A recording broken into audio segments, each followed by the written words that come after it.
Welcome to Living in Beauty.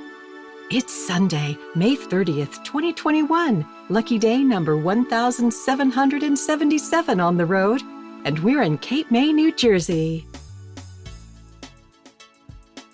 The Carolinas are puzzling, especially the coastal areas along the barrier islands. Everything is shifting, impermanent, even the things that are set in stone. All aspects, weather, culture, geography, has a flip side. For every expanse of glistening turquoise beach, there's an impenetrable, mysterious swamp. For every perfectly cinematic picnic beneath a blooming saucer magnolia, there's the threat of a tornado, or copperhead, or tick. And for every outrageous hissy fit, there's an earnest casserole apology. And when the dense, muscular summer heat takes up residence, backing you into the cool corner of the porch where you and your computer submit to a cane lounger to try to attend to urgent business, the ceiling fan on a low, slow thrum conspires with a distant thunderstorm to lull you off into the best nap of your life. You wake up, wipe the drool off your chin, and mumble, "I needed that," to no one in particular. And that's what I'm talking about. Contradictions abound. Like commiserating with the local residents about the particular cruelties of their insect population, it becomes a kind of morbid bonding experience. By the end of the conversation, you feel like blood relations. And maybe you are. Even the embarrassment of asking Southerners to repeat themselves can be delightful. Now, darling, there's only two ways to say it. Buffet, as in all you can eat, and buffet, as in Margaritaville. I have no idea what this buffet is you're talking about. But some things don't change. In the South, one religion holds greater power over all others. Fried chicken and her divine consorts, okra, field peas, green beans, biscuits, and gravy, delivers. And for the comforts of food and Southern culture, we are satisfied converts of the Carolinas. Now, North Carolina and South Carolina are equivalent, but not the same. From the moment the Spanish and French got involved, they were doomed to split. And when the English and Scots put down roots, things started heating up, and it was DIVORCE time. But it's all good now, like two sides of a biscuit. Let's say this biscuit is the Carolinas. Pull it apart with your hands, because using a knife is heresy. And notice how it sort of looks like North and South Carolina. Now, when a soft, fluffy buttermilk biscuit is pulled apart, the interior looks like a hot mess. That crazy dividing line between the two resembles the 290-year boundary dispute between the neighboring states, which was ultimately settled after 20 years and $20 million in 2017, give or take dozens of pending lawsuits. Now, the bottom of the biscuit is North Carolina, and the top of the biscuit is South Carolina. Both are delicious, but the subtle differences are of monumental importance. Take the North Carolina half. The bottom is decidedly firm, a weighty surface to support gravy. But the South Carolina side of the biscuit is more refined, delicate, soft and crumbly. I like my South Carolina side drizzled with steamed syrup and melted butter. So my North Carolina side of the biscuit is dense and smooth and salty as the Crystal Coast. And my South Carolina side is as light and sweet as a Charleston Sunday morning. In early March, we pulled out of Jekyll Island for a 200-mile journey to Charleston. But Georgia kept hanging on.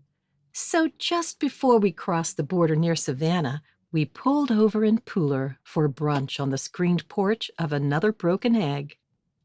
Jim had the best seafood omelet of his life, And the grits were so good, I almost wept. That afternoon, we pulled into our suburban campground headquarters at James Island County Park, early enough to check out the bike trails, walking areas, and the large pond. These recreational amenities fortified our master plan to eat out every single day for the next 2 weeks. We were already in training, focused and determined. Sure, we were still unvaccinated and dining only in outside locations. But hey, this is Charleston, the holy city, with an abundance of patio dining choices. We would not forsake the assembling of ourselves together around the table. And if we got in over our heads, we had help. My dad from Mississippi, Aunt Sonia from Alabama, my cousin Peter, and Peter's wife and personal handler, Argie. Southern family, Southern appetites. Food, proudly and lovingly crafted, consoles the pain of colonialism, slavery, earthquakes, piracy, civil war, and the ongoing struggle for civil rights. As Jesus famously said, "Do not let your hearts be troubled. Here, eat a biscuit," or something like that. Our chops were in position, ready for action. Okay, let's do this. Our first stop was Charleston City Market, a tradition since the early 1800s. Then a rewarding lunch up on the deck at Charleston's Crab House. After a walk in Battery Park, the location of mass pirate executions, we sat down for supper at Fam's Brewing. Next day, we had breakfast at Page's Okra Grill to fortify ourselves for the ferry ride to Sumter Fort, where the American Civil War formally began. And that night, we had dinner at Gray's. Food and sightseeing and food, it went on like that until my folks went back home. But snowball effect had already set in, and Jim and I continued in the status quo. At Snob, slightly north of Broad, and at Three Little Birds Cafe and Poogan's Porch. We parked in a neighborhood on the outskirts of Charleston and toured on foot. The neighborhood mansions built sideways to the main road were our primary fascination. And the fine wood craftsmanship and the window boxes, the ironwork, old cobblestone streets, and fascinating shops. On sunny days, we visited Folly Beach. And on cold and rainy days, the breweries, taverns, and sports bars offered refuge, like Low Tide Brewing on John's Island, and the Lowdown Oven and Bar on James Island. Oh, and Lost Dog Cafe in Folly Beach. Even with 12 days of Charleston time, we weren't ready to leave. But due to so many campground closures, we had to hold on to reservations up the coast. But Jim and I made a pact to return to Charleston and spend an entire year someday. So with only 1 day left, our Airstream friends, Julia and Gary, who are regulars to this area, recommended we drive about 30 minutes south to view the Caw Interpretive Center. Well, sure, we're always ready for a stroll through a good swamp. But the swamp followed us home. Special thanks to all of the campers who offered us their boats and waders and even their lumber to build a walking bridge. Good grief.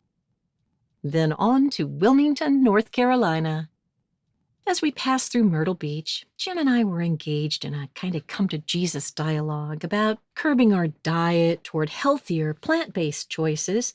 And then, as if on cue, Big Daddy's Pork Skins. If it ain't fried, it ain't food, drives by.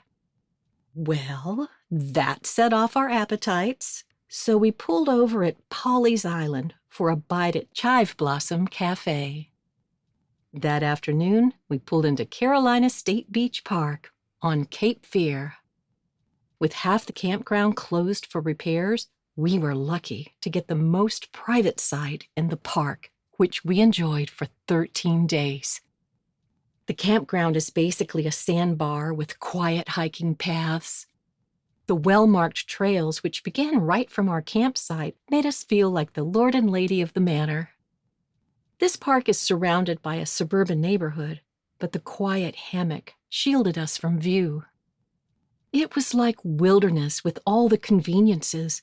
Good Hops Brewing, a family and community-friendly establishment, is only a 5-minute bike ride from our site. This small neighborhood served as our launching pad for fascinating day trips to the lovely and historic city of Wilmington, where we strolled the Riverwalk and dined at Marina Grill and visited the Waterline Brewing Company. Cape Fear is a wonderful area for experienced paddlers. When adventure called, Mama Smurf and I went out for a ride, and together we successfully navigated the dreaded Cape Fear. We love to visit beach areas on shoulder season. Yeah, it's give and take. The ice cream shops are still closed, but dogs are allowed on the boardwalks and sand. The beaches were not formally open, so without crowds and heavy traffic, we were free to explore and chat with the locals and watch them spruce up for season business. Many of this area's seafood restaurants are only open for season, but that's okay because Michael's Seafood is open all year and is highly rated as the best, with their award-winning seafood chowder. And Shuckin' Shack Oyster Bar was open just a block from the beach. It was excellent. Now, on the final day at Carolina Beach State Park, we snagged coveted free spots for the reservations required ranger-guided Venus Flytrap Tour. This is the only place in the world where these exotic plants flourish in the wild under the protection of armed guards. Poaching endangers the entire habitat, but crime rings persist. At least 12 people were waiting for us to arrive, hoping we would give up our spots. Maybe if poachers just scalped reservations for the tour, they'd break even, and the preservation efforts would be more successful and less weapony. I'm not saying the tour was a disappointment, but it was very short and involved about 12 square feet of space.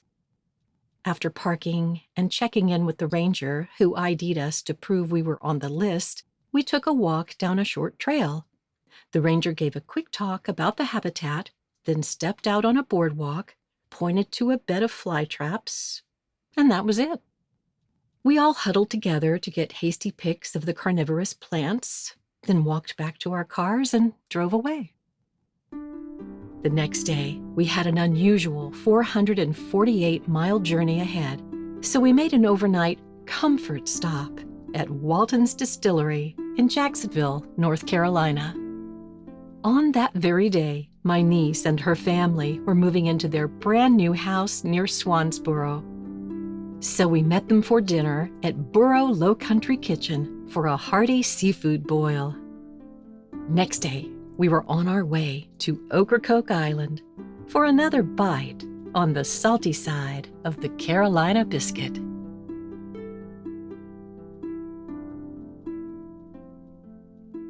Thank you for joining us at Living in Beauty. If you like this post and want to be notified when a new one is released, please enter your email address and click the follow button at the bottom of this page. Hey, for more info, check out our travel maps and facts. Okay, that's it for now. Safe and happy travels, and see you next time.